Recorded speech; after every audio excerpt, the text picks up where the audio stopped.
नमस्कार दोस्तों। कैसे हैं आप लोग? तो आज अपन शुरू कर रहे हैं राजस्थान की चित्रकला का दूसरा पार्ट। और इसमें अपन सारे जो से बचे हुए हैं, सभी मेवाड़ के अलावा जितने बचे हुए हैं, मारवाड़ का, कोटा का, बूंदी का, हाड़ौती का, अलवर का, इसमें सभी को अपन बेहतरीन तरीके से याद करेंगे। और मैं आपको गारंटी देता हूँ कि आप एक बार वीडियो को एक बार पूरा देख लेंगे तो मैं ऐसा हो ही नहीं सकता कि याद नहीं रहे। पूरी तरीके से अपन ने बिल्कुल शॉर्ट एंड स्वीट में छोटा सा अपन ने काम बनाया है, लेकिन इसमें से कोई भी चीज आपको बाहर नहीं रहेगी। तो इस तरीके से अपन सारा कंप्लीट करेंगे। तो चलिए शुरू करते हैं। अपन मारवाड़ की चित्रकला से शुरू करते हैं। तो मारवाड़ में सबसे पहले तो अपन बात करेंगे कि मारवाड़ के बारे में बताया किसने। मारवाड़ चित्रकला से देखिए अपन बात करते हैं। तो मारवाड़ के बारे में सबसे पहले अपन को एक तिब्बती एक घूमने वाला था भैया, उसने बताया। जो अपन ने शुरुआत में किताब का नाम पढ़ा था, याद होता अपने को, ओद निरुक्ति वृत्ति। इस अपन ने जो शुरुआत में 1060 में जो शुरू दो पढ़े थे, 10वें शादी का सूत्र चूड़नी, और एक पढ़ा था ओद निरुक्ति वृत्ति, जो कि अपने पास जैसलमेर में रखे हुए हैं। तो उसमें से जो ओद निरुक्ति वृत्ति था वो किस सदी में है? वो भाई साहब यक्ष सदी में। उसका जो चित्र है ओद निरुक्ति वृत्ति के चित्र किस सदी में है? यक्ष सदी में। और यक्ष सदी का जो जनक किसको माना जाता है? श्रृंगधर को माना जाता है। और श्रृंगधर के बारे में मारू देश का एक चित्रकार है, इसके बारे में किसने बताया था? एक तिब्बती इतिहासकार था लामा तारानाथ, जो घूमने आया था उस टाइम पे भारत में, उसने बताया। तो लामा तारानाथ ने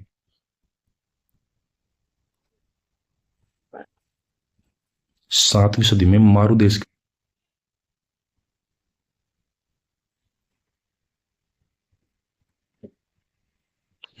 में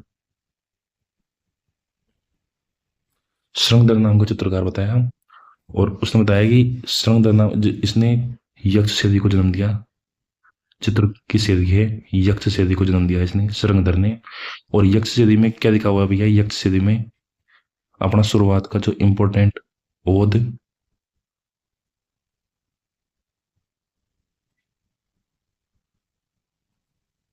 निरुक्ति वृत्ति, ये इंपॉर्टेंट है अपना किस सदी में? यक्ष सदी में, जिसके जनक कौन है? श्रृंगधर। इसके बारे में किसने बताया था? तिब्बती इतिहासकार लामा तारानाथ ने। ये अपन ने बात कर दी, इसकी शुरुआत की। अब सबसे पहले बात करते हैं जोधपुर की। मारवाड़ में जोधपुर की बात करते हैं अपन। जोधपुर,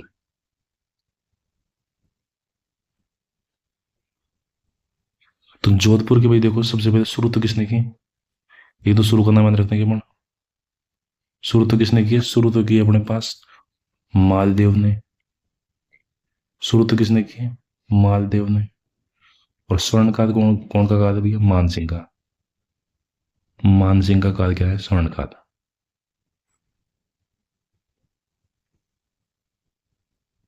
ये अपन को बिल्कुल याद रखना। मानसिंह का काम क्या है? स्वर्णकाल है।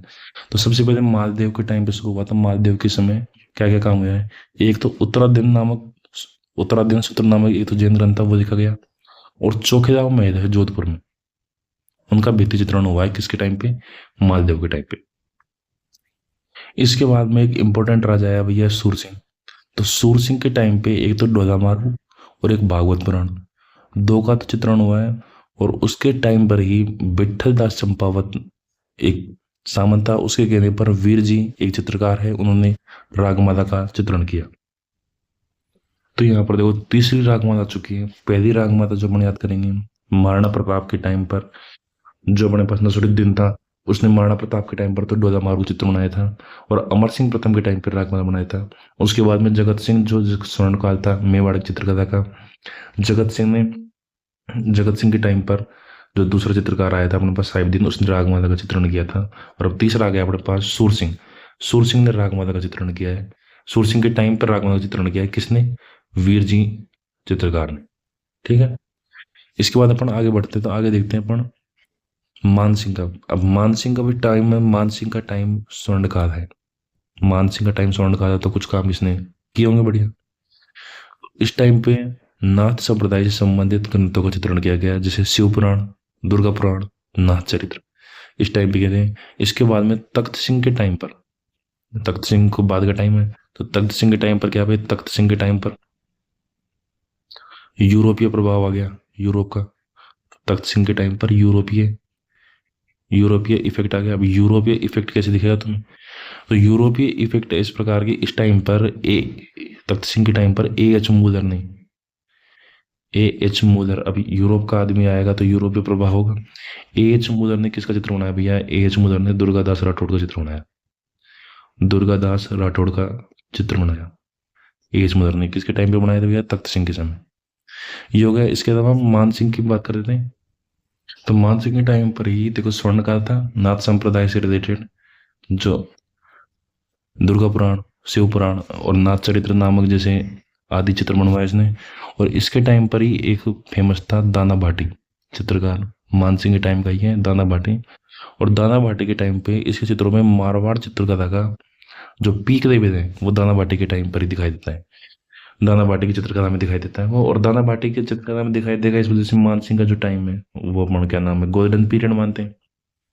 इसके अलावा और फेमस फेमस अपन देखते हैं, एक तो रसराज की जो बुक है मतीराम, रसराज की मेवाड़ चित्रकला में रसराज की बुक है, इसको मारवाड़ चित्रकला से देखी मान जाती है। रसराज की बुक मतीराम का जो चित्रण है किसमें मान जाता है अपने पास?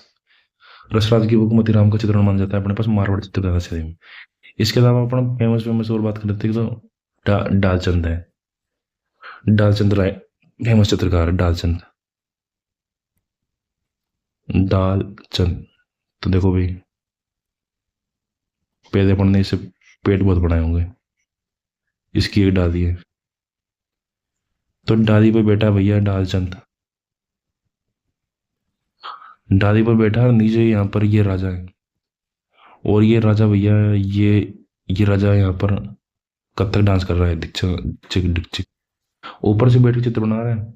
लेकिन डालू को भाई का डाली पर बैठ कर भी कोई डर नहीं लग रहा है चित्र सही बनेगा कि गलत बनेगा, राजा और पीटेगा, राजा कोई सजा दे देगा, कोई टेंशन नहीं है भाई को। तो इस तरीके से अपन याद रखेंगे कि जो डालचंद ने जो चित्र बनाया है किसका बनाया है, क्या नहीं है इसको, भय नहीं है।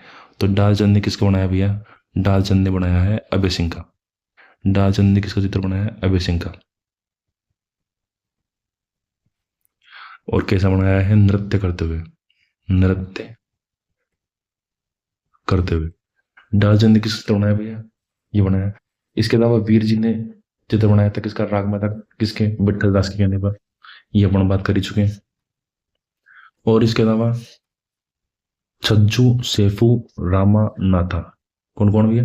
छज्जू सेफू, छज्जू एग्जाम में पूछा जा चुका है, छज्जू सेफू रामा और नाथा, ये अपने पास मारवाड़ चित्रकला शैली के।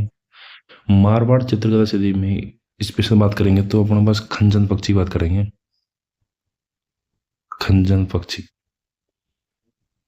खंजन पक्षी अपने को वैसे भी अपने को इसकी बात करें तो अपन की अपन को दिखाई कहाँ देता है, या तो अपने को अगर अभ्यारण्य की बात करें अपन तो द्रोणकर्ण से दिखाई देता है चूरू के अंदर, स्थान की बात करें तो खींचन जोधपुर में दिखाई देता है। तो ये मारवाड़ से रिलेटेड एक तरीके से खंजन पक्षी अपने पास। यहाँ पर बादलों का चित्रण, जहाँ पर रेगिस्तान में बादल कहाँ पानी कहाँ, तो जो चीज नहीं है उसका खंजन पक्षी, बादलों का चित्रण, खंजन पक्षी का चित्रण हो गया, बादलों का चित्रण हो गया।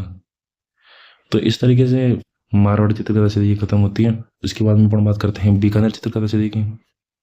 तो बीकानेर चित्रकला में मेन तरीके से बीकानेर, सबसे पहले अपन वही शुरुआत किसके टाइम पे, और स्वर्ण गाना रे से याद रखेंगे अपन राय सिंह, राय सिंह के टाइम पे भैया शुरू हुई है। न से याद रखेंगे नूप, और नूप से क्या बनेगा भैया? अनूप। अनूप सिंह का टाइम क्या था? अनूप सिंह का टाइम था भैया स्वर्णकाल का, अनूप सिंह का टाइम स्वर्णकाल था। तो राय सिंह बीकानेर राय सिंह के टाइम पे तो क्या था? रे के टाइम पे, राय सिंह के टाइम पे तो शुरू हुआ। और नूप के टाइम पे क्या था भैया? अनूप सिंह। नूप के टाइम पे क्या था? अनूप सिंह। ये अपन दो इंपॉर्टेंट वाली बात याद की। इसके अलावा बीकानेर में दो चित्रकला शैली प्रमुख है, एक तो है उस्ता कला, एक तो है उस्ता कला, और एक है अपने पास मथेरना कला। तो सबसे पहले अपन उस्ता कला की बात कर देते हैं। उस्ता कला में सबसे पहले तो ऊंट की खाल पर कारीगरी की जाती है। ऊंट की खाल पर कारीगरी की जाती है सबसे पहले तो। ऊंट की खाल पर की जाती है, ये बात होगी पहली बात तो। दूसरी बात अगर अपन इसकी बात करें तो इसके जो शुरुआत वाले थे अधिरजा, अधिरजा और एक ना था रुकनुद्दीन। अधिरजा और रुकनुद्दीन, ये कहाँ से आए थे भैया? ये दोनों आए थे लाहौर से, लाहौर से आए थे। और लेकर कौन आया था? लेकर वही आएगा जो शुरू किया भैया, राय से। लाहौर से लेकर आए, लाहौर से लेकर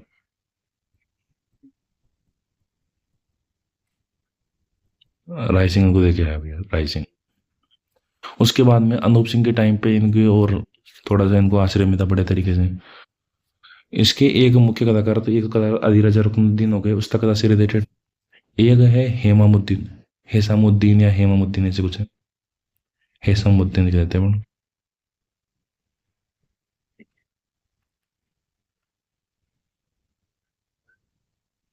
हेसामुद्दीन, इनको भैया पद्मश्री मिल चुका है। किसके लिए? उस्ताद कला के लिए। इसके अलावा केमल हाइड ट्रेनिंग सेंटर, ये कहाँ पर है? ये भी भैया बीकानेर में ही है। इसके अलावा एक और है रामलाल।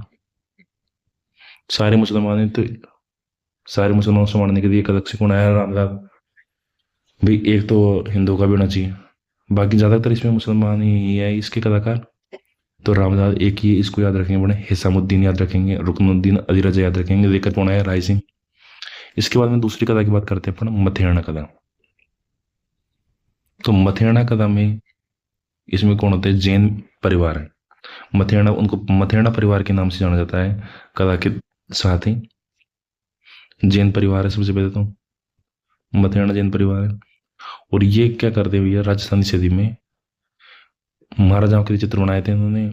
आधा गीता नाम है इसका, या मथेरना कथा भी नाम है, अरायस भी नाम है इसका, फ्रेंस्को भी नाम है इसका, मथेरना कथा का ही। कितने नाम हो गए देखो।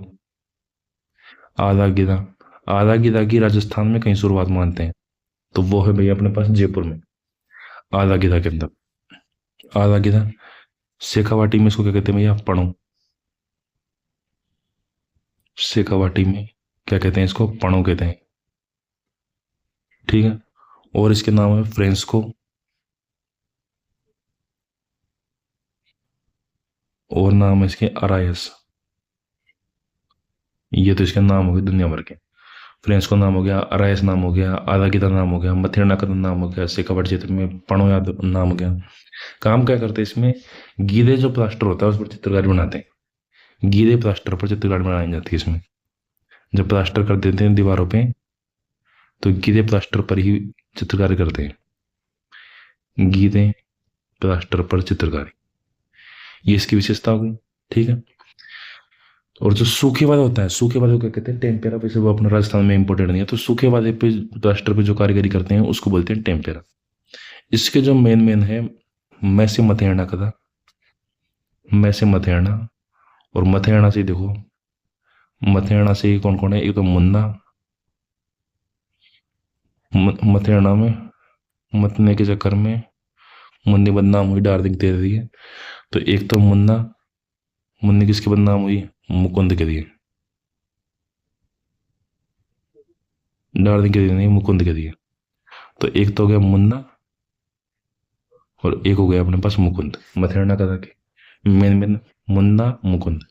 एक चंदू और याद रख दो, क्योंकि मुन्ना मुन्नी मुकुंद को मिलेगी तो चंदू तो रोएगा ही देखो। तो मुन्ना, मुकुंद और चंदू, ये हो गए। इसकी विशेषता की अगर अपन बात करें तो यहाँ पर भी बरसते बादलों में से सारस, और इस पर एक दक्षिण सिद्धि का प्रभाव दिखाई देता है। ये अपने को इंपॉर्टेंट याद रखना है। बीकानेर सिद्धि पर दक्षिण सिद्धि का प्रभाव अपने को दिखाई देता है। यहाँ पर दक्षिण सिद्धि का प्रभाव, और दक्षिण सिद्धि के साथ में ही पंजाबी का भी, और मुगल, पंजाबी और मुगल चित्रकला का भी यहाँ पर प्रभाव दिखता है। इसके अलावा अपन बात करें यहाँ पर तो मेघदूत चित्र, चित्र है, मेघदूत चित्र है।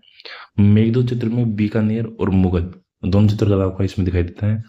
इसके अलावा एक बात हो रही है, यहाँ पर जो शेखावाटी और जो बीकानेर के जो चित्र हैं, बीकानेर और शेखावाटी के चित्रकार हैं, वो नाम और डेट दोनों लिखते हैं। बीकानेर प्लस शेखावाटी के जो चित्रकार हैं, चित्र के साथ क्या क्या देखते हैं, नाम एंड डेट, नाम एंड डेट देखते हैं। इस तरीके से बीकानेर चित्रकला खत्म हुई। अब अपन बात करते हैं किशनगढ़ी चित्रकला की। अपन अगर किशनगढ़ की बात करें तो किशनगढ़ में सबसे पहले देखो सावंत सिंह नाम का रचता, सबसे पहले तो किशन सिंह ने इसकी स्थापना की, किशनगढ़ राज्य की। लेकिन जो सावंत सिंह का टाइम था वो भाई साहब किशनगढ़ की जो चित्रकला है उसका क्या है, गोल्डन पीरियड है। सावंत सिंह का टाइम गोल्डन पीरियड है भैया। ये क्या था, इस टाइम पर वल्लभ संप्रदाय से प्रभावित था। वल्लभ संप्रदाय से प्रभावित था तो किसकी पूजा करेगा, शंकर भगवान की कि विष्णु भगवान की? ये पूजा करेगा कृष्ण भगवान की, ना शंकर भगवान की ना विष्णु भगवान की, कृष्ण भगवान की पूजा करेगा। वल्लभ संप्रदाय से संबंधित जो भी होंगे कृष्ण भगवान की पूजा करेंगे। तो इसने खुद का नाम इतना प्रभावित हुआ है कि खुद का नाम रख दिया इसने नागरी दास। नागरी दास का मतलब क्या होता है, नागरी मतलब कृष्ण भगवान का दास, नागरी दास इसने खुद का नाम रख दिया। नागर समुच्चय नाम की इसने बुक लिख दी, उसका चित्रण करवाया। नागर समुच्चय नाम की बुक लिख दी इसने। अपनी जो प्रेमिका थी रसिक बिहारी, प्रेमिका रसिक बिहारी को राधा के रूप में इसने चित्रण करवाया, और रसिक बिहारी का व्यक्तिगत चित्र बनवाया किससे, मोर ध्वज निहाल चंद से।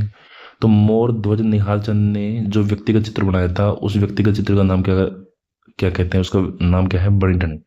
इस बनी ठनी पर 1973 में डाक टिकट जारी हुआ, और इस बनी ठनी के बारे में एरिक डिक्सन ने क्या कहा था, एरिक डिक्सन ने इस बनी ठनी को भारत की मोनालिसा, राजस्थान की नहीं, कितनी बड़ी बात है, राजस्थान की नहीं, बनी ठनी को भारत की मोनालिसा बताया था।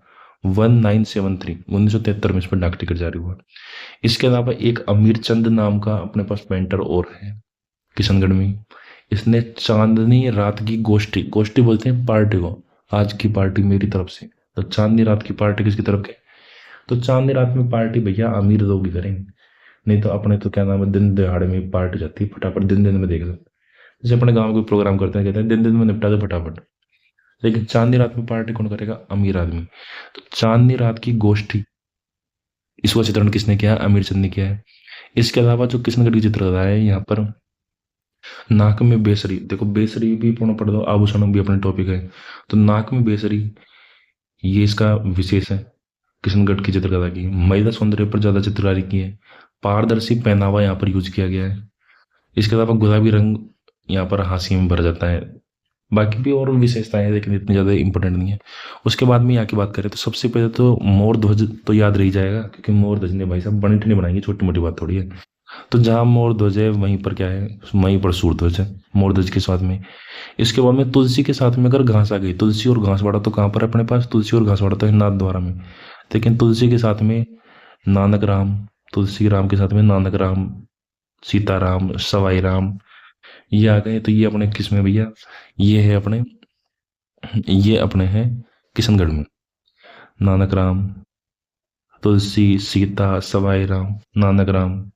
उसके अलावा नागरी दास जिसने नाम रख दिया, तो वहीं पर ये जहाँ पर दास वाले हैं, नागरी दास के साथ में कौन है, रागरी दास, भवानी दास, और सूरध्वज के साथ में एक अपन गया, सब सारे राम सीता तुलसी हो गए, तो सब आदमी का क्या होगा भैया, कल्याण यहीं पर होगा। कहाँ पर, किशनगढ़ में कल्याण होगा आखिरकार। इसके बाद में अपन बात करते हैं नागौर की, बात कर देते हैं अपन।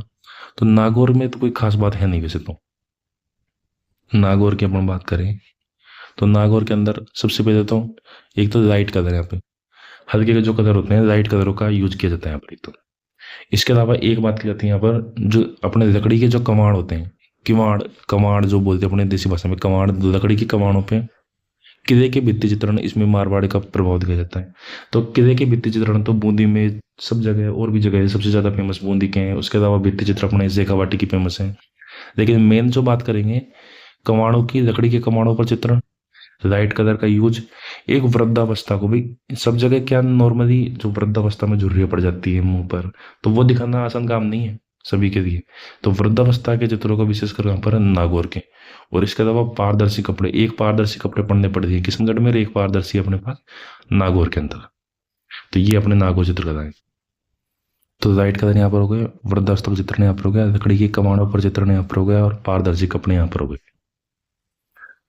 तो अपन जैसलमेर सीधी की बात करें तो सबसे पहले यहाँ पर मूमल जो फेमस है, मूमल का चित्रण कहाँ का है, जैसलमेर सीधी का है।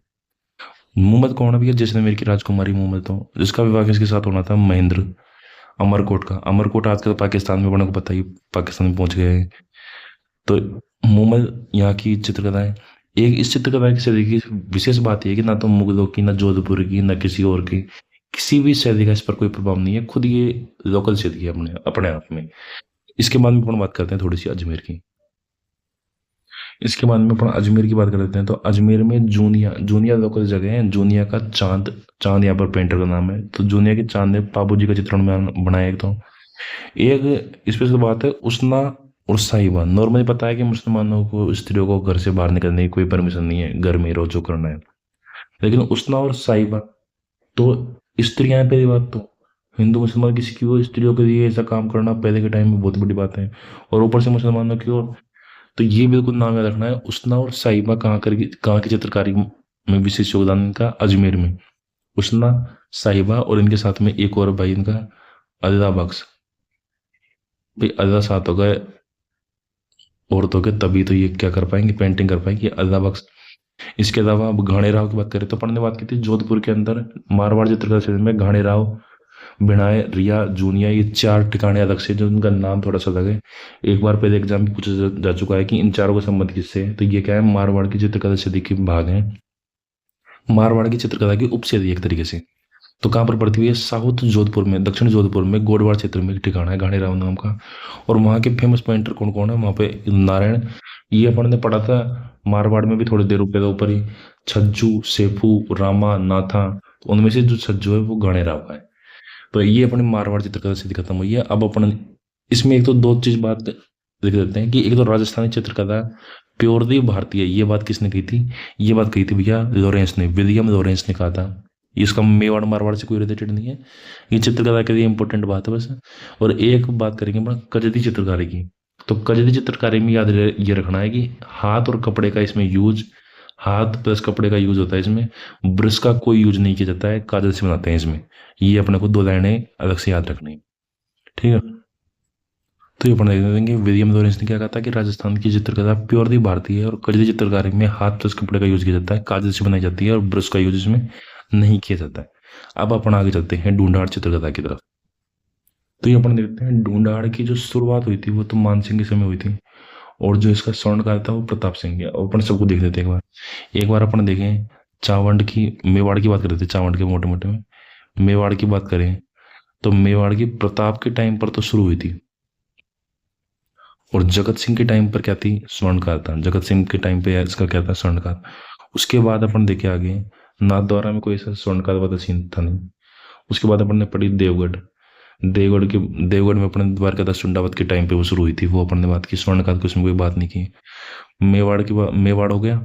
मेवाड़ के बाद में अपन ने मारवाड़ की बात की। तो मारवाड़ में अपन ने क्या बात की, मारवाड़ में जोधपुर की बात की। तो जोधपुर के अंदर मामा से याद रहे, जोधपुर का मामा है। शुरुआत तो किसके टाइम पे हुई, मालदेव के टाइम पर। और स्वर्णकाल किसका था, मानसिंह का। यहाँ पर तो स्वर्णकाल मानसिंह का था। यही मानसिंह, मतलब मानसिंह तो अलग है, नाम अपना सेम है। मान ढूंढाड़ के अंदर अपन आए तो ढूंढाड़ में शुरू तो किसने किया है, शुरू तो किया भैया मानसिंह ने। ये मानसिंह और ये मानसिंह एक नहीं है, दूर दूर तक कोई इनका रिलेशन नहीं है। मानसिंह ने तो शुरू किया है। और स्वर्णकाल किसके टाइम पर है, स्वर्णकाल भैया प्रताप के टाइम पर। तो यहाँ पर प्रताप ने शुरू किया था, तो यही प्रताप देखो वहां पहुंच गया। मतलब इंसान अलग अलग है, लेकिन अपन इसको याद रखेंगे। मेवाड़ के टाइम पे प्रताप ने शुरू किया, प्रताप ने शुरू किया जगत का स्वर्णकाल। मालदेव ने शुरू किया मानसिंह का स्वर्णकाल। इधर मानसिंह का स्वर्णकाल, इधर मानसिंह ने शुरू किया, इधर मान प्रताप का स्वर्णकाल, और इधर प्रताप ने शुरू किया। तो ये वैसे ही समझ लो, जो चाचा है वही भतीजा है, जो भतीजा है वो चाचा है, लेकिन चाचा कोई है ही नहीं। और साथ में अपन यहाँ पर देख लेते हैं बीकानेर की। तो बीकानेर को अपन ने याद किया था, अपन ने कैसे याद किया था बीकानेर को, बीकानेर को इधर से शुरू करते अपन रैसे। तो रैसे राय सिंह, राय सिंह के टाइम पे तो ये शुरू हुआ था भैया। और नए से याद करेंगे अपन अनूप, तो अनूप सिंह का टाइम क्या था, इसका स्वर्णकाल था। इस तरीके से अपन ने सारी चीजें याद की। तो ढूंढाड़ की थोड़ी सी बड़ी है, इसको अपन देखते हैं। सबसे पहले मान सिंह ने शुरू किया। मान सिंह ने रजमनामा, रजमनामा क्या है भैया, ये रजमनामा महाभारत का ट्रांसलेशन है अरबी के अंदर। तो रजमनामा का चित्रण करवाया। एक यशोधरा चरित्र नाम की पुस्तक थी, उसका चित्रण करवाया। इसके अलावा मुगल गार्डन और मोजमाबाद में भित्ति चित्रणों का निर्माण कराया, भित्ति चित्र बनवाया इसमें मुगल गार्डन में और मोजमाबाद में। उसके बाद में मिर्जा राजा जय सिंह आया। मिर्जा राजा जय सिंह ने रसिक प्रिया और कृष्ण रुक्मणी विधि, इस नाम से ग्रंथ थे, उनको अपनी रानी चंद्रावती के दिए। 1639 में ये बनवाए, रानी चंद्रावती के दिए।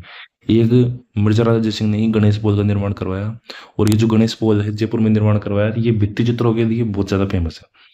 इसके अलावा सवाई जयसिंह ने सूरत खाना, सूरत खाना क्या होता है, सूरत एक तरीके से खुद की सूरत का काई में बनाएंगे, फोटो को फोटो करके खींच के बनाएंगे आजकल तो, पहले चित्र बनाएंगे।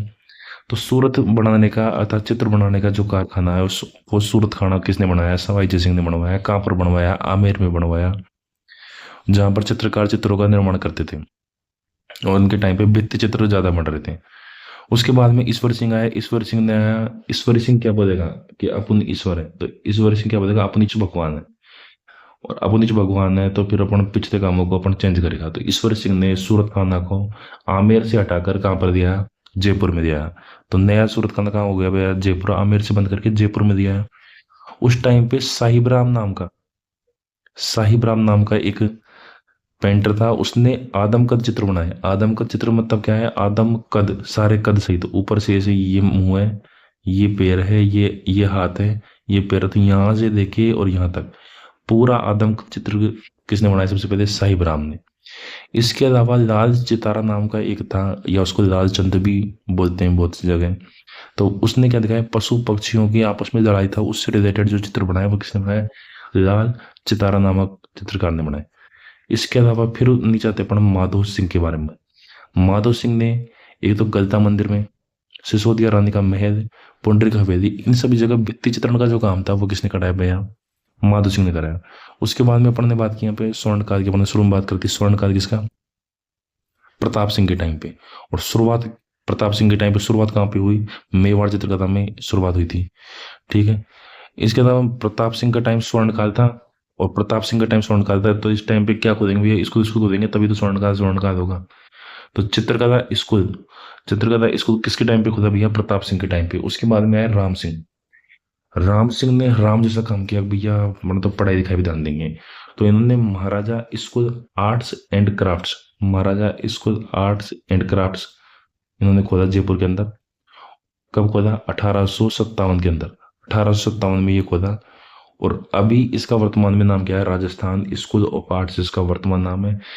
अब अपन जयपुर चित्रकला से की विशेषताओं की बात करें तो आलागिदा अरायस मोराकसी, ये किसको बोलते हैं, ये उसी को बोलते हैं जो अपन, जिसका मथेरना का नाम था बीकानेर में, उसी का नाम है ये, आलागिदा अरायस मोराकसी। गिरे प्लास्टर पर इसमें चित्रण किया जाता है। और इसका जो राजस्थान में सबसे पहले लाने का श्रेय है, सबसे पहले जो कौन राजस्थान में कहाँ पे आया, तो वो जयपुर में ढूंढाड़ शहरी में आया इसका सबसे पहले। और ये क्या, मुगल और कछवा संबंधों का परिणाम है। इसमें मुगल झलक दिखाई देती है इसमें। इसके अलावा हाथियों का चित्रण इसी में दिखाया जाता है, मेवाड़ चित्र आमेर में। आमेर आज भी हाथियों के लिए फेमस है, हाथी गांव नाम से भी गांव है आमेर के पास में। तो हाथी का चित्रण कहाँ पर होता है भैया, ढूंढाड़ चित्रकला शैली में। इसके अलावा चिकना, चिकना का मतलब क्या है कि दाढ़ी मूछ विहीन, ना तो दाढ़ी हो ना मूछ हो। तो शहर में ये सब, गांव में तो सबके मूछ होती है, आपको बताइए। तो दाढ़ी मूछ नहीं रखने का फैशन कहाँ पे होता है, सिटी में। जयपुर से बड़ी कोई सिटी है क्या राजस्थान में, सबसे बड़ी सिटी जयपुर ही है। तो जयपुर में क्या होता है भैया, दाढ़ी मूछ विहीन अथवा ढूंढाड़ शैली में दाढ़ी मूछ विहीन चिकना जो चित्रकला बनाई जाती है वो ढूंढाड़ शैली में। इसके अलावा उद्यानों का चित्रण, उद्यान, गाँव में कोई उद्यान होते हैं, गाँव में होते खेत। उद्यान कहाँ होंगे, शहरों में, बड़े शहरों में और जाते होंगे। तो जयपुर से बड़ा शहर राजस्थान में कौन ही है क्या कोई। जयपुर भी बीच में बैठ के ये बोलता है मैं नहीं तो कौन बे। तो उद्यानों का चित्रण सबसे ज्यादा कहाँ पर होता है, उद्यानों का चित्रण भी क्या जयपुर में होता है। फेमस यहाँ पर पेंटर की बात करें तो अपन, एक तो लाल जी, एक कुशदा, लाल कुशदा, इधर तो पीछे दा और इधर आगे दा, कुशदा लाल। और इसके अलावा लाल गोपाल, लाल गोपाल हुमा उदय। तो ये अपने फेमस राइटर हो गए। अब अपन आगे देखते हैं अलवर की। तो अलवर में शुरू तो किसने किया था भैया, भगत राम ने। अलवर को अपन याद रखेंगे, अलवर को देखते अपन ओल वर अलवर को। तो जो आदमी भाई देखो सही वक्त पर अगर कोई विजय पा दे अपने कंपटीशन पर, अपने और भी कहीं पर भी, किसी भी जगह पर, किसी भी कंपटीशन में, जहां पर भी कोई अगर सही वक्त पर अगर कोई विजय पा दे, वही लोग क्या बनते हैं, वही सब लोग क्या बनते हैं, वर बनते हैं। जो सही वक्त पर विजय पाते हैं, भाई सही टाइम पर नौकरी लग जाएगी तो सही टाइम पे ब्याह हो जाएगा। तो वक्त पर सही वक्त पर विजय पाने वाले ऑल, ऐसे लोग क्या बन जाते हैं, वर। ऑल वर से क्या बनेगा, अल वर। बकत से क्या बनेगा, बक्ता वर। और विजय से क्या बनेगा भैया, विनय। विनय। तो ऑल वर, ऑल वर कौन होंगे, जो सही वक्त पर विजय प्राप्त करेंगे, सही वक्त पर विजय प्राप्त करेंगे। तो ये अपने अलवर की बात कर दी अपन ने। अब अपन आगे बात चलते हैं, इसमें भी कौन आएगा, प्रताप सिंह। प्रताप सिंह अपने 2 बार आ चुका है। एक तो अपने पास आमेर में आ चुका है। आमेर में जो स्वर्ण काल है वो किसके काल में हुआ है भैया, वो हुआ अपने प्रताप के काल में। और जो चावंड चित्रकला, मेवाड़ चित्रकला की जो शुरुआत हुई है, वो अपने किसके काल में हुई है, वो हुई है अपने पास प्रताप के, महाराणा प्रताप काल में। यहाँ पर एक प्रताप अलग है, अलवर का राजा प्रताप। ये प्रताप साथ में क्या दिखाया, प्रताप साथ में शिव कुमार और डालू। शिव और डालू को कहाँ से, अलवर की जो ब्रांच कहाँ से आई है, राजाओं की ब्रांच जयपुर से आई है। तो जयपुर से ही अपने साथ में ही राजा प्रताप सिंह शिव कुमार और डालू राम को लेकर आए। अभी अपन अलवर का शुरू करें तो सबसे पहले प्रताप नाम का राजा था, ये शिव कुमार और डालू राम को जयपुर से लेकर आए सबसे पहले तो अलवर। उसके बाद में अपन बात करें बख्तावर की। बख्तावर के अपन ने शुरू किसके टाइम पे, अच्छे तरीके से किसके टाइम पे हो रहा है, बख्तावर के टाइम पर हुआ है। ठीक है, बख्तावर के टाइम पे शुरू हुआ है। तो बख्तावर ने क्या किया, राजगढ़ में एक तो महलों में, शीश महल में चित्रण का, राजगढ़ के महलों में जो शीश महल का चित्रण करवाया, शीश महल में एक भित्ति चित्रण हुआ है। राजा बख्तावर को जंगल में बैठ के नाथों के और फकीरों के साथ में धर्म चर्चा करते दिखाया गया है। इस प्रकार के चित्र भी बनाए गए। उसके बाद में विनय सिंह की बात करें भाई, बखत पर विजय प्राप्त कर दो, तो ऑल पर्सन बिकम वर, all person become bride, bride के ग्रूम। तो अलवर का अकबर कहते हैं कि जो स्थान अकबर का मुगल चित्रकला में है, वही का वही स्थान अलवर की चित्रकला में किसका है, विनय सिंह का। तो सीधी सी बात है, जब इतनी बड़ी बात ही किसी के लिखी थी, इतनी बड़ी बात ही क्या कही थी आपने ने, तो विनय सिंह का स्वर्णकाल नहीं हुआ तो किसका होगा स्वर्णकाल, तो विनय सिंह का स्वर्णकाल है अलवर में। इसके बाद में गुलिस्तान, शेख सादी द्वारा लिखित गुलिस्तान नाम की एक पुस्तक है, उसका चित्रण किसने किया, गुलिस्ता, गु से देखो गुलाम आ गया, गुल से तो गुलाम आ गया। जब गुलाम अली आ गया तो भैया एक मुसलमान आ गया, एक हिंदू चाहिए, और हिंदू भी कोई बलशाली चाहिए, तो बलशाली के नाम पे स्वयं बलदेव भगवान आ गए। तो गुलाम अली और बलदेव ने मिलकर क्या बनाया भैया, गुलिस्ता का चित्रण किया है। उसके बाद में विनय सिंह ने सोचा कि यार दोनों चित्रकार तो बहुत ही खतरनाक है, तो एक काम करो यार, किसी न किसी को अपना गुरुजी बना दूं। तो उसने कहा कि गुरुजी उसको बनाओ जिसमें वास्तव में बल हो, कुछ दम बड़ी बात हो यार। तो बलदेव ने कहा साहब नाम में ही बल है, तो हम में बल ना होगा तो किसमें बल होगा। तो मान के ठीक है भाई, देख देते हैं विनय सिंह ने।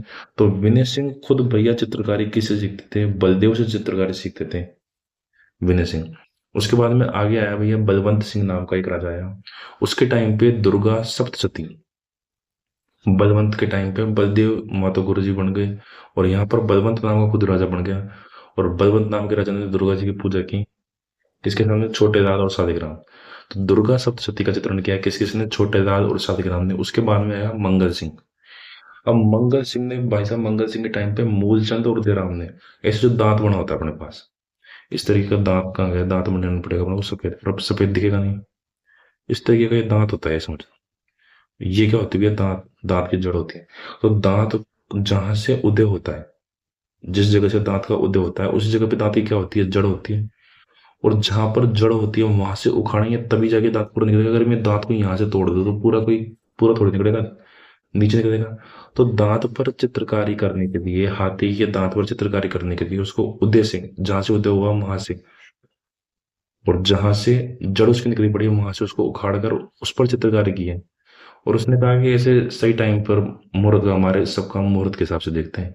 तो राजा ने कहा ठीक है भाई, जो भी तुम्हारे हिसाब से मंगल टाइम हो उस टाइम पर दिखा देना।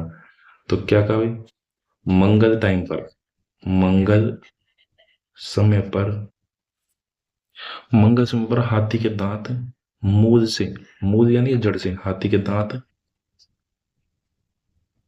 जड़ से, माने कि सब जड़ कहाँ है, अरे का भैया जड़ वही है जहां से उदय हुआ है। तो मंगल टाइम पर उदय सिंह और उदयराम और मूलचंद, जड़, जड़ का क्या मतलब, मूल, मूलचंद और उदयराम, इसने किसके टाइम पे, मंगल सिंह के टाइम पर हाथी के दांत पर चित्रकारी की। रह जाएगा क्या याद? है क्या कोई उम्मीद भैया? तो जहां तक प्रयास कर रहा हूँ मेरे हिसाब से रह जाना चाहिए याद। एक दो बार और आप देखोगे तो सारी चीज याद रह जाएंगी। मैं कह रहा हूँ देखने की जरूरत नहीं पड़ेगी दोबारा, एक बार दिमाग में। नफीरी क्या बोलती है? नफीरी होती है सेनाई, ऐसे समझ लो। ये एक स्त्री बैठी है, ये एक स्त्री बैठी है, इसने पकड़ रखी सेनाई, और स्त्री सेनाई यहाँ पे फूंक रही है मुंह से। ये नाक और ये तो मुंह और ये मुंह, ये मुंह से सेनाई बजा रही है साहब, इस तरीके से। तो शहनाई का वादन करते हुए जो एक चित्र है, वो चित्र कहाँ का फेमस है भैया? वो चित्र फेमस है अलवर का। कहाँ का फेमस है वो? अलवर का। हाशिए में इसमें बेल बूटे रखे जाते हैं, अलवर की चित्रकला में फूल पत्तियों से सुसज्जित किसी को किया जाता है। इसके अलावा ये बिल्कुल इंपॉर्टेंट है, वैश्य चित्रण कहाँ की चित्रकारी में भैया? अलवर की चित्रकारी में। योगासन चित्रण कहाँ की चित्रकारी में भैया? अलवर की चित्रकारी में। और इसमें जयपुर, मुगल और ईरानी तीनों का इसमें प्रभाव दिखता है। किसका? जयपुर का, मुगल का। जयपुर का तो जयपुर से ही इसलिए दिखेगा, मुगल का इस वजह से ही क्योंकि मुगलों की चित्रकला का जयपुर में प्रभाव है, तो जयपुर का प्रभाव इस पे आ रहा, तो मुगल का आना ही है। और मुगल खुद कहाँ से आए थे? ईरान साइड से, तो ईरान का प्रभाव, जयपुर, मुगल और ईरानी का प्रभाव है। जो इसमें जो आदमियों के चित्र बनाए जाते हैं, आदमियों के मुंह आम की शक्ल के बनाए जाते हैं इसमें, ये इसकी बात है। उसके बाद इसमें बात देखें इसके चित्रकार के बाद, छोटे राम। छोटे देखो, छोटे ही राम है, छोटा ही राम है, छोटा ही इसमें बक्सा है। और छोटे ही क्या होते हैं? हमारे घर में नंद गोपाल जी होते हैं। तो छोटे ही राम है, छोटे ही बक्सराम है, छोटा ही इसमें नंद गोपाल है। और छोटा ही क्या होता है अपने पास? जामुन। जामुन भी कैसे होता है? छोटा। जामुन को बड़ा होता है कि इतना सा छोटा सा होता है। तो छोटे राम है, बक्सा राम है, नंदलाल है, जमनादास है। ये सब किस में हो जाते हैं भैया? ये सभी अलवर के अंदर अपने पास सारे के सारे किस में आ रहे हैं अपने पास? अलवर के अंदर है क्या कोई उम्मीद याद रहने की? तो इस तरीके से अपनी अलवर की सारी खत्म होती है। अब अपन देखेंगे ओडियारा, इसके बाद देखेंगे अपन शेखावाटी, और उसके बाद अपन बढ़ेंगे हाड़ौती की तरफ, और अपन सारी चित्रकला को खत्म करते हुए निकले। तो अपन उनियारा की बात करते हैं। उनियारा पड़ता है टोंक में सबसे पहले। और राजस्थान का मैप देखा होगा तो टोंक कैसे पड़ता है? टोंक के ऊपर तो पड़ता है जयपुर, और टोंक के नीचे है भैया बूंदी। तो उनियारा कला पर, उनियारा कला पर किस किसका प्रभाव भैया? उनियारा कला पर जयपुर की तो कौन सी अपने पास? ढूंढाड़। और बूंदी की कौन सी अपने पास? हाड़ौती। तो बूंदी और जयपुर की कला का इस पर प्रभाव दिखता है। और यहाँ पर कौन कौन है इसके फेमस, कौन कौन है इसके राइटर, पेंटर कौन कौन है? भीम। भीम को भेजा भैया मीरा के पास। भीम को मीरा के पास भेजा कृष्ण भगवान ने कि जा भी कोई संदेश भेजना। तब भीम को मीरा के पास भेजा। भीम को भेजा मीरा के पास, लेकिन धीमा होने की वजह से कहाँ पहुंचा? अभी तक तो काशी में पहुंचो सर, फोन करो कहाँ पहुंचो? काशी तक ही पहुंचो। तो उन्होंने कि भैया तेरे से पार ना पड़ेगी, तू क्या ज्यादा खा पी के ज्यादा मोटा ताजा हो गया, गेंडा स्वामी हो रहा भैया तू। तो उन्होंने कि भैया बताओ क्या करें? तो उन्होंने कि अब तो श्री राम से प्रार्थना करो तब जाके पहुंच सकता है। तो टोंक के उनियारा में कौन कौन? भीमा। भीम किसके पास जा रहा था? मीरा के पास, मीर बख्शी। लेकिन धीमा होने की वजह से किस कहाँ तक पहुंचा है? काशी तक पहुंचा है। राष्ट्र में किसने नैया पार कराई है? राम लखन ने। राम लखन ने नैया पार कराई तो भैया राम सीता की पेंटिंग बनानी पड़ेगी। तो राम सीता लक्ष्मण और हनुमान, इनकी पेंटिंग किसने बनाई भैया? मीर बख्श ने बनाई है। इनमें जो मीर बख्श मुसलमान है, और उसी ने सामुदायिक सौहार्द का पूरा भाव दिखाते हुए हिंदुओं ने बनाई। किसने बनाई है? राम सीता लक्ष्मण हनुमान की। मीर बख्श ने कहाँ का है? उनियारा का। उनियारा सीधे से रिलेटेड है। शेखावाटी की बात करें तो शेखावाटी भित्ति चित्रों के लिए, अगर किले की बात करें तो किला तो फेमस है भैया बूंदी का भित्ति चित्रों के लिए। और अगर हवेलियों की बात करें तो हवेलियां फेमस है भैया शेखावाटी की, वर्ल्ड फेमस है हवेलियां। और ज्यादातर यहाँ पर किसका कलर का दिखता है? नीले कलर का।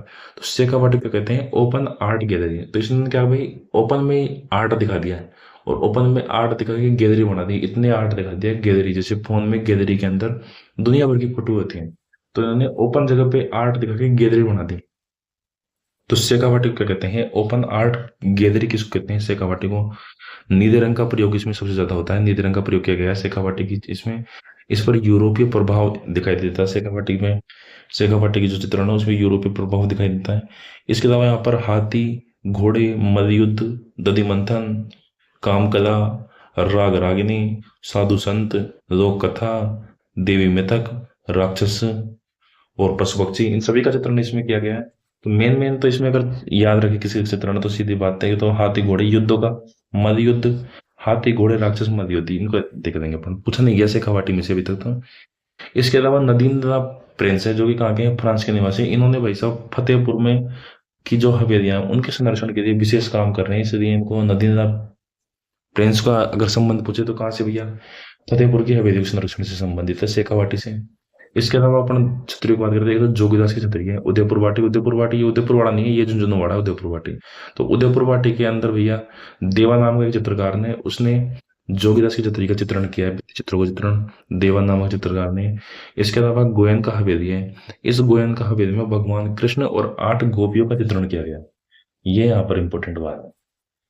अब अपन शुरू करते हैं भैया हाड़ौती चित्रकार। हाड़ौती में अपन बूंदी से शुरू करते हैं, तो भैया सभी के चित्र बनाए हैं। तो सभी को बूंदी में भी चित्र बनाए, तो आज भी चित्रकला आज से शुरू कर रहे हैं, तो सबको बूंदी में थी। तो बूंदी को भी भाई बूंदी ने सोचा कि सबको बूंदी मिल रही है तो अपने को भी बूंदी मिलेगी, तो बूंदी को बूंदी मिलने की शुरू से उम्मीद थी, शुरू से। तो बूंदी के शुरू किसने किया, शुरू याद रखेंगे अपना, सुरजन ने। शुरू किसने किया, सुरजन ने। और शुरू से कहती है इसको उम्मीद, शुरू से कहती है उम्मीद। बूंदी को शुरू से कहती है भैया उम्मीद, तो उम्मीद से क्या बनेगा, उम्मीद। तो बूंदी शुरू तो किससे किया, सुरजन ने, और स्वर्णकाल किसका है, उम्मीद सिंह का। हाड़ौती के अंदर दो ही पढ़ेंगे अपना, बूंदी और कोटा। दूसरा जो कोटा है, कोटा का भी जो स्वर्णकाल है वो क्या है, उम्मीद सिंह। तो अपन को पूरे हाड़ौती में अपने को स्वर्णकाल एक ही याद रखना है। कौन, हाड़ौती के स्वर्णकाल के नाम पर क्या याद रखना अपने को, उम्मीद सिंह। बूंदी का भी स्वर्णकाल उम्मीद सिंह, हालांकि अलग अलग है, अलग अलग है दोनों, एक ही सेम पर्सन नहीं है।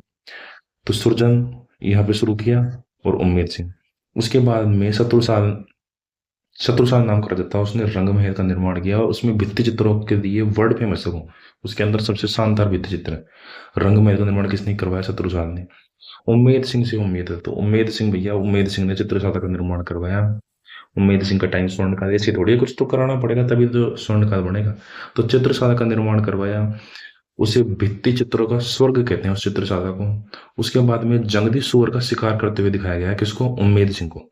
उम्मेद सिंह का चित्रण कैसे, जंगली सुअर का शिकार करते हुए। अब जंगली सुअर का शिकार करके उसने कमा लिया भाई पाप, जंगली सुअर का शिकार कर दिया, पेंटिंग बनवा दी, लेकिन लोगों ने देखा तो लोगों ने कहा थुत, छी छी छी, क्या यार, जीव जंतु को मारता है, क्या ही खराब राजा है। तो उसने क्या, इमेज ठीक कराने के लिए इंस्टाग्राम पे एक चैट जीपीटी से उम्मेद सिंह ने एक और फोटो बनवाई, उसने कि एक और फोटो बना दो साहब, कि क्या करते हुए, कैसा वो पूजा पाठ करते हुए बना। तो जंगली सुअर का शिकार करने वाले तो उसने कर दी हाइड, और उसके बाद में दूसरी फोटो बनवाई साहब उसने श्रीनाथ जी की सेवा करते हुए। तो जंगली सुअर का शिकार करते हुए किसकी फोटो है, उम्मेद सिंह की। श्रीनाथ जी की सेवा करते हुए भी किसकी फोटो, उम्मेद सिंह। क्योंकि भाई साहब लाइक ऐसे थोड़ी मिलेंगे, लाइक शेयर सब्सक्राइब, इमेज बढ़ानी पड़ती है। उसके बाद में हरा रंग का सबसे ज्यादा यहाँ पर यूज हुआ है। और हरा रंग से क्या बनाएंगे, हरे रंग से भाई सूरज तो बनेगा नहीं, आसमान तो बनेगा नहीं, क्या बनेंगे, पेड़ पौधे। तो हरा रंग का यूज ज्यादा हुआ है, तो प्रकृति चित्रण ज्यादा हुआ है। सुरजन ही नहीं शुरू किया था, सुरजन नाम का चित्रकार भी है। ये सुरजन और वो सुरजन अलग अलग है। तो सुरजन नाम का एक तो चित्रकार सुरजन नाम का है, एक अहमद नाम का है, सुरजन अहमद। और साधुराम और किशन, साधुराम और किशन, ठीक है। एक तो सुरजन है, एक अहमद है, एक साधुराम है और एक किशन है। ये अपने पास यहाँ पे चार हो गए। नीचे चलते हैं, मध्यराम की जो रसराज नामक बुक थी, मध्यराम की जो पुस्तक थी उसका, जिसका नाम था रसराज, उसका चित्रण अपने को बूंदी की शैली के अंदर भी किया है। इसका अपने को याद होता है मारवाड़ की शैली में भी किया गया था इसका चित्रण। तो इसका चित्रण मारवाड़ में किया गया है और बूंदी में किया गया है। उसके बाद अपन बढ़े कोटा की तरफ। तो कोटा में भैया, कोटा में किसका कोटा, तो तुमने कहा कि जनरल का कोटा, एससी का कोटा, एसटी कोटा, तो हम कहेंगे भाई किसी का कोटा नहीं है, कोटा सिर्फ राम जी का है। तो कोटा सिर्फ किसका है, राम जी का। तो कोटा शुरू कहां से हुआ भैया, कोटा सिर्फ किसका है, राम जी का। और स्वर्ण काल की बात करेंगे तो भी अपन ने हाड़ौती की एक साथ ही बात कर देती कि भाई हाड़ौती में स्वर्ण काल के नाम पे अपन को उम्मेद सिंह याद रखना है। हाड़ौती में उम्मेद सिंह से उम्मीद है। तो कोटा का भी स्वर्ण काल किसका, किसके शासन काल में भैया, उम्मेद सिंह में। फिर एक राजा आया भीम सिंह। तो भीम सिंह से जब कहा था ना वहां पे अभी थोड़ी देर के अंदर कि यार मीरा के पास संदेश पहुंचाना, तो धीमे धीमे चलता है। भीम सिंह खा के भाई, खा के हो रहा है भाई वो गेंडा स्वामी, तो वो चलता है नहीं, टाइम नहीं बचा। कृष्ण भगवान नाराज हो गए, तो उसने कहा कि भैया अपन तो करेंगे पूजा कृष्ण भगवान की। तो भीम सिंह ही किसकी पूजा कर रहा भैया, वल्लभ संप्रदाय का पुजारी है। इस टाइम पे वल्लभ संप्रदाय का तगड़ा प्रभाव पड़ा। तो भगवान श्री कृष्ण के अधिक चित्र किसके टाइम पे पड़ेंगे, राम सिंह के, उम्मेद सिंह के। अरे भैया भीम सिंह के बनेंगे, भीम सिंह जब वल्लभ संप्रदाय की पूजा कर रहा तो इसके टाइम पे ही तो बनेंगे। तो भीम सिंह के टाइम पे कृष्ण भगवान के अलग अलग बहुत सारे चित्र बनाए गए। इसके अलावा शिकार के दृश्य, जालिम सिंह जादा की भाई बाद में तो इसी ने झालावाड़ बनाया है। जालिम सिंह जादा नाम का सेनापति था, लेकिन पावर राजा वाले रखता था। अंग्रेजों को भी इसने इंप्रेस कर दिया, तो अंग्रेजों ने इसके लिए अलग से भाई साहब झालावाड़ बना के दिया, कोटा में से झालावाड़ अलग करके जालिम सिंह झाला के नाम से। तो उसी जालिम सिंह झाला की बात हो रही है जो कोटा के अंतर्गत इसकी जो हवेली थी पहले, क्योंकि पहले कोटा का ही था सेनापति। तो जालिम सिंह झाला की हवेली में शिकार के दृश्य बढ़िया तरीके के दिखाए गए हैं। और ये सबसे इंपॉर्टेंट है, महिलाओं को पशुओं का शिकार करते हुए एकमात्र अपने को कोटा की चित्रकला में मिलेगा। ये मिलेगा अपने को कोटा की चित्रकला में। एक यहाँ पर डालू ने बनाया रागमाला। आप सोचोगे यार कहाँ कहाँ के रागमाला बना दी, कितनी रागमाला बना दी, हैरान हो के देखते देखते। तो अपन एक बार इसको बड़े तरीके से देखते थे। रागमाला एक तो अपन ने पढ़ी मेवाड़ में, एक पढ़ी मारवाड़ में, और एक पढ़ी अपन ने हाड़ौती में। तो मेवाड़ में तो थी अपने भाई अमर सिंह प्रथम के टाइम पे नसरुद्दीन ने बनाई। उसके बाद में जगत सिंह प्रथम के टाइम पे साहिबदीन ने बनाई। मारवाड़ में वीर जी ने बनाई विठल दास चंपावत के कहने पर। और सूर सिंह का उस टाइम पे क्या था भैया, शासनकाल था, सूर सिंह के शासनकाल के टाइम पे बनाई। और हाड़ौती में किसने बनाई है भैया, डालू ने। तो सारी रागमाला का चित्रण हो गया। अब अपन एक बार देखो याद कर लेते हैं। सबसे पहले तो हम मेवाड़ की बात करते हैं। मेवाड़ में शुरू किसने की, महाराणा प्रताप ने शुरू की। मेवाड़ का स्वर्ण काल किसका था, जगत सिंह प्रथम का था। देवगढ़ की बात करें तो देवगढ़ की किसके टाइम पे हुई, द्वारिकादास चुंडावत को भी उसको ठिकाना दिया था नया। तो द्वारिकादास चुंडावत के टाइम पे शुरू हुई। स्वर्ण काल का उसमें कोई रोल नहीं है। उसके बाद जोधपुर की बात करें तो जोधपुर में कौन भी गया, जोधपुर में मामा है। जोधपुर मिष्ठान भंडार से कौन, मामा मिठाई लेके आएंगे। तो माँ से तो शुरुआत हुई माल की। भाई आएंगे तो माल दे के जाएंगे पैसे तो मालदेव जोधपुर का जो शुरुआत किसने की, जोधपुर की शुरुआत तो की भैया मालदेव ने। और जोधपुर का जो स्वर्ण काल है वो किसका भैया, जो जोधपुर का स्वर्ण काल है मानसिंह। जोधपुर का, ये अपन ने अभी बात की थी मेवाड़ की।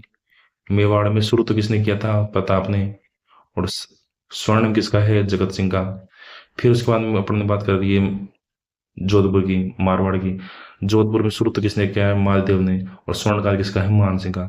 मान सिंह को आगे लेके चलते हैं अपन जयपुर में। तो जयपुर में शुरुआत किसने की है, मान सिंह ने। और स्वर्णकाल किसका है भैया, प्रताप का। इधर देखो भैया प्रताप, देखो प्रताप यहाँ पर शुरुआत कर रहा है। लेकिन प्रताप को देखते फिर अपना आगे निकले, जयपुर का प्रताप है ये निकले, अलवर निकले। तो अलवर में भाई साहब ये प्रताप जो कौन कौन को देख गया, शिवराम और डालूराम को देखे गया यहाँ पे, यही प्रताप। लेकिन अलवर का जो स्वर्ण काल और शुरुआत की अगर अपन बात करें तो यहाँ पर अपन ने बात की थी ओल वर की बात की थी अपन ने। ओल वर कौन बनेंगे, जो बकत पे जो विनय, बकत पे जो विजय प्राप्त करेंगे। तो बख्तावर के टाइम पे तो शुरू हुई थी। और विनय सिंह के टाइम इसका स्वर्ण काल है। विनय सिंह का टाइम क्या भैया, इसका स्वर्ण काल है। इसके बाद में अपन ने बात की थी बीकानेर की बात की थी। बीकानेर की बात करें तो रे से शुरू करें तो राय सिंह ने तो इसको शुरू किया था। और नए से निकाला अनूप। अनूप सिंह के टाइम पे क्या था भैया, इसका स्वर्ण काल था। अनूप सिंह के टाइम पे क्या था, इसका स्वर्ण काल था। उसके बाद अपन आगे बढ़े, किशनगढ़ की बात की अपन ने। तो किशनगढ़ के अंदर भैया शुरुआत का तो कोई पता नहीं है कब शुरुआत, क्योंकि किशन सिंह ने इसको राज्य को बसाया था। तो शुरुआत कब से माने समझ में नहीं आ रहा था। लेकिन इसका जो स्वर्ण काल है वो सावंत सिंह के टाइम पे, किशनगढ़ का जो स्वर्ण काल है सावंत सिंह के टाइम पे। क्योंकि भैया सावंत सिंह ने खुद का नाम नागरदास रख के और कृष्ण भगवान के राधा के खूब धुआंधार फोटो बनाए। तो कोई कमी नहीं छोड़ी। आमेर की अपन ने बात कर दी है, अलवर की अपन ने बात कर दी है। बूंदी की बात करें तो हाड़ौती में अपन को, हाड़ौती में एक से ही उम्मीद है अपने को, किससे, उम्मेद से। तो हाड़ौती में, बूंदी में भी स्वर्णकाल उम्मेद, कोटा में भी स्वर्णकाल उम्मेद। बूंदी को शुरू से ही उम्मीद थी, तो शुरू से उम्मीद थी सुरजन, सुरजन के टाइम पे शुरू हुई। और कोटा में भैया, कोटा में किसका कोटा है, केवल राम जी का कोटा है। तो कोटा की शुरू किसने करी है, राम सिंह जी ने। कोटा की शुरू राम सिंह ने करी है। और जो भीम की वजह से नाराज था, उस भीम को मनाने के लिए भैया, भीम ने मनाने के लिए बल्लभ संप्रदाय की पूजा की। तो भीम के टाइम पे बल्लभ संप्रदाय हुआ। बल्लभ संप्रदाय की भी अपन ने 3 जगह बात की है। वल्लभ संप्रदाय की एक तो बात की अपन ने नाथ द्वारा के अंदर बात की है, नाथ द्वारा में बात की वल्लभ संप्रदाय की सबसे ज्यादा। तो अपन ने वहां पर अपन ने किससे याद किया, तुलसी, तुलसी के साथ में घास और बाबा रामचंद्र, ये अपन ने बात की। तो नाथ द्वारा का एक तो अपन नाथ, नाथ द्वारा में एक तो वल्लभ संप्रदाय का, एक वल्लभ संप्रदाय की बात की भैया अपन ने किशनगढ़ के अंदर बात की अपन ने एक तो। और एक अपन ने बात की है कोटा के अंदर भीम सिंह के साथ, कोटा में भीम सिंह के टाइम पर वल्लभ संप्रदाय। तो इस तरीके से हमारा सारे चित्रकला साहब खत्म हो गई। थोड़ा सा अपन आधुनिक और देख लेते हैं। तो अभी अपन राजस्थान के आधुनिक चित्रकारों की बात कर लेते हैं। सबसे पहले राम गोपाल विजयवर्गीय की बात कर लेते हैं अपन। राम गोपाल विजयवर्गीय का संबंध कहाँ से भैया, सवाई माधोपुर से। सवाई माधोपुर से इनका संबंध है। अभिसार निशा नाम की उन्होंने पुस्तक लिखी और एकल चित्र की प्रदर्शनी, सिंगल चित्र की प्रदर्शनी करने वाले सबसे पहले इन्होंने ये काम किया था। सबसे पहले एकल चित्र की प्रदर्शनी लगाना किसने शुरू किया था? राम गोपाल विजयवर्गीय ने।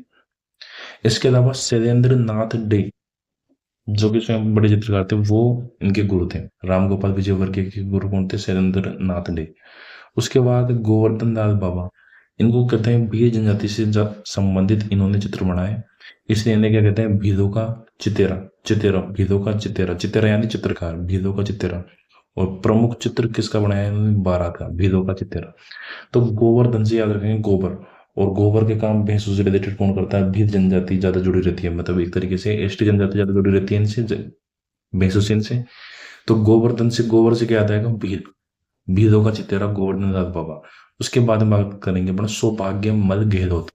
गहलोत साहब माड़ी समाज के अपने लोग होते हैं, पेड़ पौधों की ज्यादा करते हैं, पेड़ पौधों पे पक्षी बैठते हैं, नीड़ पक्षियों कहते हैं, तो नीड़ों का चित्रा किसे कहेंगे? सौभाग्यमल गहलोत को। परमानंद चोयल, चोयल को अपने याद रखेंगे। परमानंद चोयल से परम आनंद का मिलता है भैया, भैंस का दूध पीने के बाद में परम आनंद मिल जाता है। भैंस का दूध पियो और सो जाओ। परमानंद चोयल, भैंसों का चितेरा। परमानंद चोयल, भैंसों का चितेरा। जगमोहन माथोड़िया, जगमोहन से मोहन याद कर दो। और हमारे तो देखो भैया, हमारे मोहन, मोहन से क्या याद रखेंगे? स्वान। स्वान किसको बोलते हैं? कुत्ता। स्वान किसको बोलते हैं? अपन कुत्ता को। तो मोहन से अपन याद रखेंगे स्वान। मोहन किसको भगाता भैया? हमारे, हमारे तो देखो, मोहन किसको भगाएगा? कुत्तों को भगाएगा, अंदर टिकने नहीं देगा किसी को भी, और साफ सफाई से पूरा प्रेम करता है। तो हमारा दोस्त है एक मोहन, तो वो साफ सफाई से रखता है, तो साफ सफाई से रहेगा तो फिर कुत्तों को अंदर एंट्री करके देने कैसे देगा? तो मोहन से क्या जानना चाहिए हमको? श्वानों का चित्र। उसके बाद में कुंदन लाल मिस्त्री, कुंदन लाल मिस्त्री ने महाराणा प्रताप के चित्र बनाए, और इन्हीं महाराणा प्रताप के चित्रों को देखकर राजा रवि वर्मा ने, राजा रवि वर्मा बहुत तगड़े चित्रकार, भारत के भारतीय चित्रकला का पितामह जिनको कहा जाता है, इनका संबंध त्रावणकोर और केरल से, और यहीं के राजा ने इनको राजा की उपाधि दी थी। राजा नहीं है कोई, नॉर्मली, नॉर्मली सामान्य व्यक्ति है, लेकिन राजा ने राजा की उपाधि दी थी त्रावणकोर केरल के राजा ने, तो इसलिए इनका नाम राजा रवि वर्मा हो गया। इन्होंने जो महाराणा प्रताप के चित्र बनाए, वो महाराणा प्रताप के चित्र कुंदन लाल मिस्त्री के महाराणा प्रताप के चित्र देखकर ही बनाए थे, इसलिए इनको भारतीय चित्रकला का क्या कहते हैं? अपन पितामह कहते हैं। राजा रवि वर्मा को क्या कहते हैं भैया? भारतीय चित्रकला का पितामह। तो कुंदन लाल मिस्त्री की इंपोर्टेंस समझ लो इसे। भूर सिंह शेखावत की बात करते हैं, उन्होंने क्रांतिकारी के चित्र बनाए, और दो तीन फेमस चित्र हैं। सर्दियों की शाम को खाना बनाती हुई स्त्री के चित्र है एक तो, और उसके बाद बच्चों का चित्र बनाया है। सारंगी बजाते हुए लोक कलाकार का चित्र बनाया है। सब्जी तोलते हुए मालन का, मालियों की जो औरत होती है उसको मालन बोलते हैं गाँव में, तो सब्जी तोलते हुए मालन का चित्र इन्होंने बनाया है। इसके अलावा देवकीनंद शर्मा की बात करें तो इनकी जो फेमस है, इनकी जो फेमस जो इनकी चित्रकारी है वो प्रकृति से रिलेटेड है, इसलिए इनको क्या कहते हैं? The master of nature and living object. जो नेचर, प्रकृति का और जीवित वस्तुओं का जो मास्टर है, तो वो किसके बनाएगा? प्रकृति चित्रण आएगा। तो प्रकृति चित्रण उन्होंने सबसे ज्यादा किया है। ए एच मूलर की अपन बात करें तो ए एच मूलर ने ये दुर्गादास राठौड़ का चित्र बनाया है, तो फेमस है, इसको तो, इसका तो अपन को पता ही है। इसके अलावा पृथ्वीराज राठौड़ का भी, महाराणा प्रताप का भी, राव जोधा का भी। तो आपको जैसे इंस्टाग्राम पे नहीं देखते क्या कि कोई फेमस होना तो फेमस लोगों के बारे में कुछ बोल दो उल्टा सीधा, कैसे भी अपने आप फेमस हो जाओगे। तो ऐसे एथ मुझे था, ज्यादा चतुरता साधा अपने से, तो देखो अभी ये अंग्रेज तो ज्यादा चतुर है ही। तो इसने सब फेमस फेमस राव जोधा, दुर्गादास राठौड़, पृथ्वीराज राठौड़, महाराणा प्रताप सभी के चित्र बना दिए, तो कहीं ना कहीं तो फेमस हो गई। तो इस तरीके से एच मुजर था। तो एक बार अपन अंतिम रूप से साय देख लेते हैं सभी श्रेणियों को। सबसे पहले मैं बात करूं मेवाड़ की, तो मेवाड़ की शुरू की थी भैया प्रताप ने। मेवाड़ किसने शुरू की थी? प्रताप ने। मेवाड़ की प्रताप ने शुरू की थी, और मेवाड़ की स्वर्ण काल था वो किसके टाइम पे था? जगत सिंह। प्रताप ने शुरुआत की मेवाड़ की, और प्रताप के ही टाइम पर प्रताप ने शुरू की। जगत सिंह का स्वर्ण काल था। देवगढ़ किसको दिया गया था? द्वारकादास टुंडाबाद को। तो शुरुआत की बात होगी, स्वर्ण काल का इसमें कोई विशेष नहीं है। जोधपुर में, जोधपुर की कचौरी कौन लेके आएगा भैया? जोधपुर कचौरी लेके आएगा मामा। तो शुरुआत तो किसने की? मालदेव ने। और मानसिंह का टाइम क्या था? स्वर्णकाल। इधर से मान चला जयपुर की तरफ, तो मानसिंह का जयपुर में क्या था? शुरुआत। और स्वर्णकाल कौन था? प्रताप का। प्रताप का यहाँ तो स्वर्णकाल है जयपुर में तो, और प्रताप मेवाड़ में क्या है? शुरुआत करने वाला है। अलग अलग इंसान, नाम केवल सिमिलरिटी है। उसके बाद में बीकानेर की देखिए पढ़ने, तो बीकानेर के वैसे तो अपना देखा है राय सिंह, और न से देखा अपने राय से शुरुआत करने वाला, न से देखा नूप, नूप से देखा अपने अनूप सिंह, ये अपन देख लिया। उसके बाद में अपन चले जयपुर में, अपन देख लिया अलवर में चले अपन। तो अलवर में अपन ने याद किया कि ऑल वर वही मिलेंगे जो सही बकत पर विजय प्राप्त कर लेंगे, सही बकत पर। तो बकत से तो अपना हो गया बख्तावर शुरू करने वाला, और विजय से क्या हो गया अपना विनय सिंह। बूंदी की बात करें तो बूंदी को शुरू से ही उम्मीद थी, शुरू से ही। तो शुरू से तो क्या होगा सुरजन, और उम्मीद से क्या होगा उम्मीद। दोनों में उम्मीद है, दोनों हार्ड टिके हैं, दोनों में उम्मीद सिंह आएगा स्वर्णकाल के लिए। और कोटा, सारा कोटा किसका भैया, भगवान राम का है, सारा कोटा अपना कुछ नहीं है। तो इस तरीके से अपन ने सारे यहाँ पर खत्म किए। तो इस तरीके से अपना पार्ट 2 भी कंप्लीट होता है, और अपनी सारी चित्रकला बेहतरीन तरीके से अपन ने खत्म किया। तो उम्मीद है कि आप लोगों को ये पसंद आएगा। तो सब भाई सब्सक्राइब करें, और कोई और टॉपिक हो तो आप बताएं, बाकी धीरे धीरे करके एक एक टॉपिक अपन सब सब्जेक्टों के लेके आ रहा हूँ मैं। बहुत बहुत धन्यवाद।